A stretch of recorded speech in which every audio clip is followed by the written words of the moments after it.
Congress party Rahul Gandhi గారి నాయకత్వం, సోనియా గాంధీ గారి నాయకత్వం, రేవంత్ రెడ్డి గారి నాయకత్వం, పటేల్ రమేష్ రెడ్డి గారి నాయకత్వం, జై కాంగ్రెస్, పటేల్ రమేష్ రెడ్డి గారి నాయకత్వం, పటేల్ రమేష్ రెడ్డి గారి నాయకత్వం.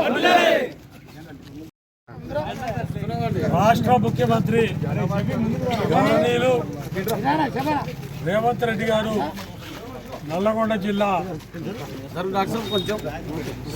కాంగ్రెస్ ప్రభుత్వం వచ్చి సంవత్సరం నిండినటువంటి సందర్భంలో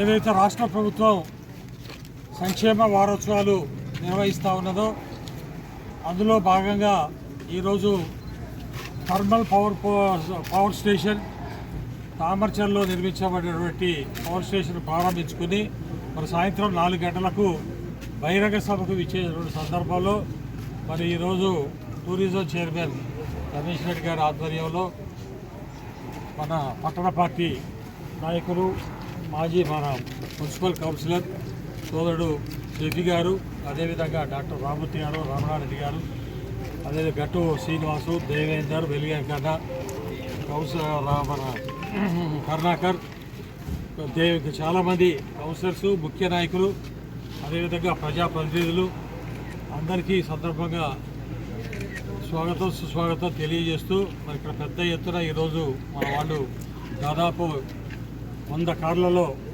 ఈరోజు నల్లగొండ తలవెత్తిన సందర్భంలో మీ అందరికీ కూడా ఇక్కడ ఒకటే విజ్ఞప్తి చేస్తూ ఉన్నాం.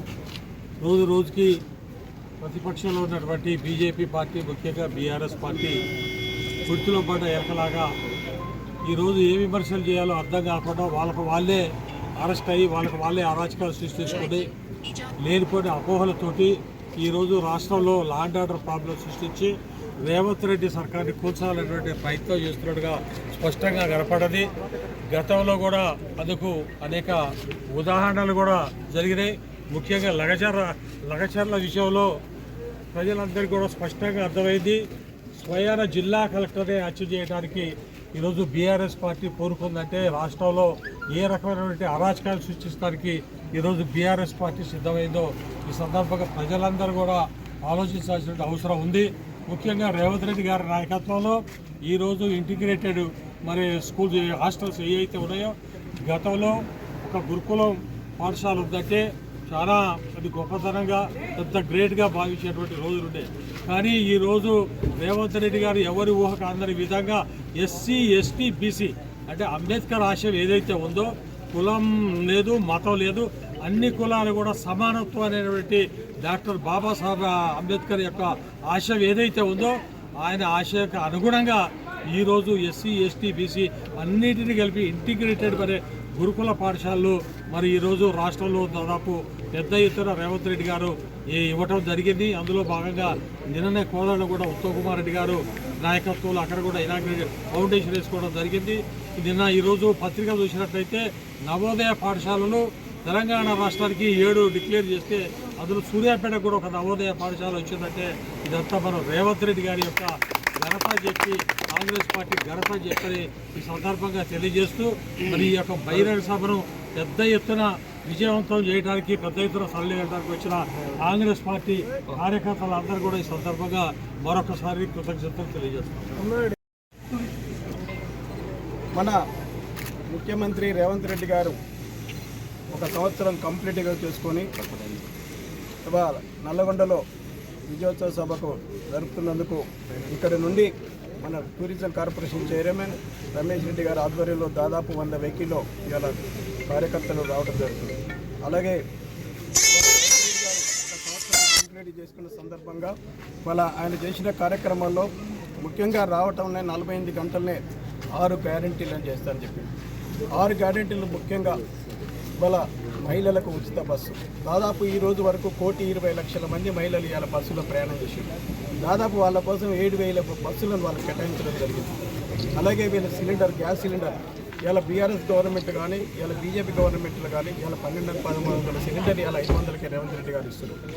ఈ బెనిఫిట్ ఇవాళ దాదాపు ఒక 43 లక్షల మందికి వస్తుంది. దానికి బెనిఫిట్ జరుగుతుంది. ఉచిత కరెంట్ ఇవ్వడం జరుగుతుంది. దాదాపు 23 లక్షల కుటుంబాలకు ఉపయోగం జరుగుతుంది.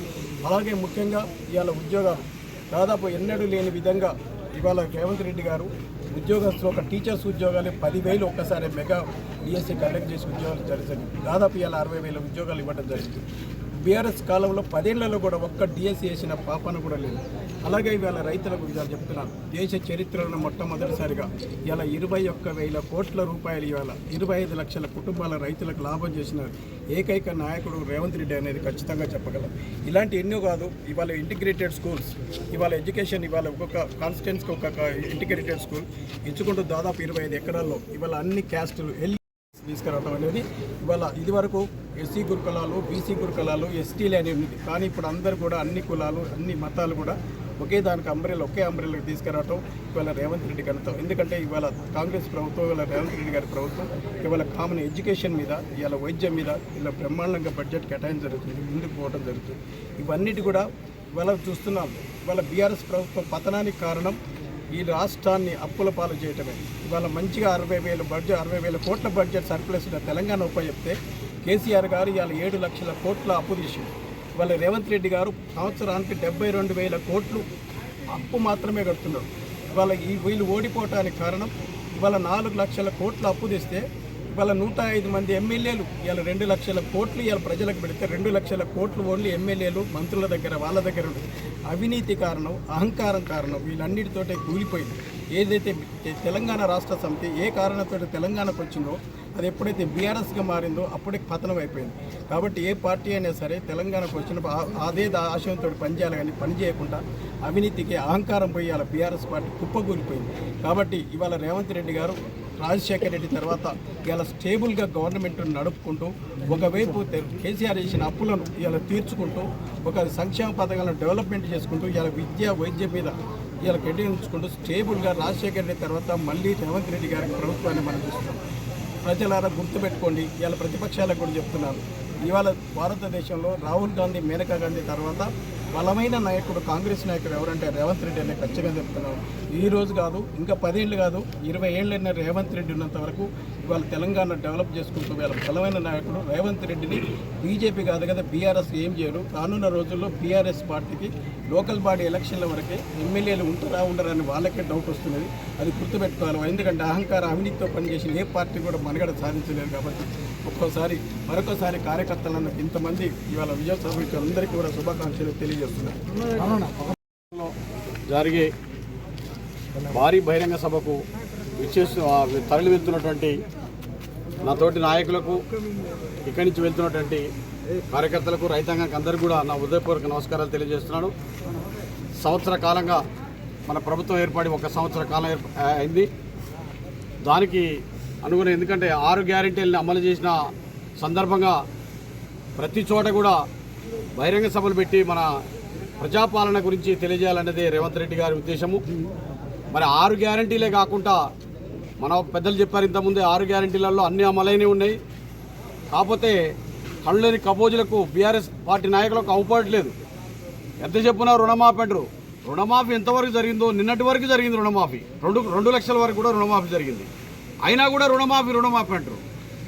కాబట్టి వాళ్ళు కూడా తెలుసుకోవాల్సిన అవసరం ఉంది, రైతాంగం కూడా తెలుసుకోవాల్సిన అవసరం ఉంది. గతంలో సన్నధాన్యానికి 500 బోనస్ ఇచ్చిన చరిత్ర ఏ 10 సంవత్సరాల్లో ఏ ఒక్క రోజు కూడా లేదు.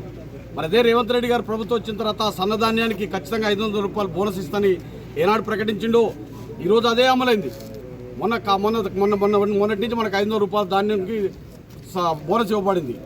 మరి అదేవిధంగా చెప్పుకుంటూ పోతే గతంలో బీమా మనకు 5 లక్షల వరకే ఉండే ఆరోగ్యశ్రీ పథకం మీద మన రేవంత్ రెడ్డి గారు 10 లక్షల రూపాయలు చేయడం జరిగింది. సామాన్యుడికి ఇలా కార్పొరేట్ హాస్పిటల్కి 10 లక్షల వరకు ఖర్చు పెడుతున్నట్టే మామూలు స్థాయి కాదు ఇలా. కాబట్టి ప్రజలందరూ కూడా గమనించాలి. ఈరోజు ప్రతిపక్షాలకు ఒక 10 నెలలనే వాళ్ళకు నిద్ర పట్టే పరిస్థితి లేదు. ఇలా వాళ్ళేదో కళ్ళలేని కబోజులాగా వరుతున్నారు. రేవంత్ రెడ్డి మీరు విపరీతంగా ప్రచారం చేస్తున్నారు, ప్రభుత్వం మీద ప్రచారం చేస్తున్నారు. కాబట్టి మనందరం కూడా దీన్ని తిప్పికొట్టాలి. ఇలాంటి బహిరంగ సభ ద్వారా కాకుండా సరే ప్రతిరోజు మన అనునిత్యం కూడా మన గ్రామాల్లో అయితేంది ఇలా గ్రామాల రేపు కాక ఇండ్లు స్టార్ట్ అయినట్టయితే వాళ్ళ సకదనం ఏందో బయటపడుతుంది. 10 సంవత్సరాల్లో ఏ ఒక్క పేదవానికి కూడా ఒక ఇల్లు కట్టే చరిత్ర బీఆర్ఎస్ పార్టీది. మన రేవంత్ రెడ్డి గారు ఇప్పుడు మొదలు పెడుతున్నారు. త్వరలోనే రేపు ఒక 10-15 రోజుల్లోనే మన కాన్స్టిట్యున్సీకి 3500 ఇండ్లు ఇవ్వబోతున్నారు. ఇవన్నీ చూసుకున్నట్టయితే మనము కాంగ్రెస్ పార్టీ ఏం చేస్తుంది, గతంలో బీఆర్ఎస్ పార్టీ 7 లక్షల కోట్లు అప్పు చేసినప్పటికీ కూడా ఈ రాష్ట్రాన్ని నడుపుతున్నట్టే రేవంత్ రెడ్డి గారు ఎంత గొప్ప విషయం మనం ఒకసారి ఆలోచించుకోవాలి. ఈనాటి సభకు మీరందరూ వెళ్తున్నందుకు అందరికీ కూడా ధన్యవాదాలు తెలియజేస్తూ బహిరంగ సభను జయప్రదం చేయవలసిందిగా కోరుకుంటున్నాను. జై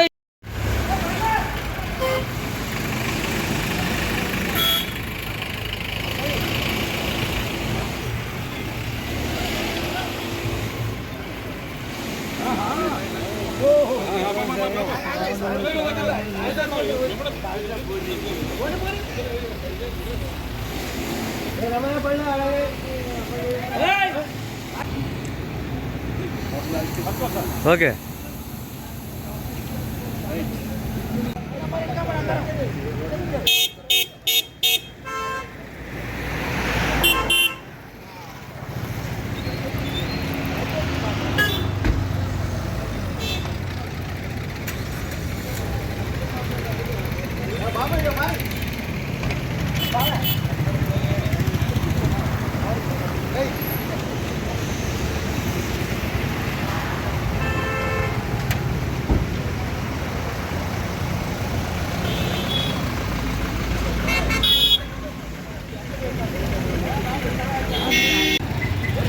పటేల్ రమేష్ గారి నాయకత్వం, పటేల్ రమేష్ రెడ్డి గారి నాయకత్వం, పటేల్ రమేష్ గారి నాయకత్వం, రేవంత్ రెడ్డి గారి నాయకత్వం.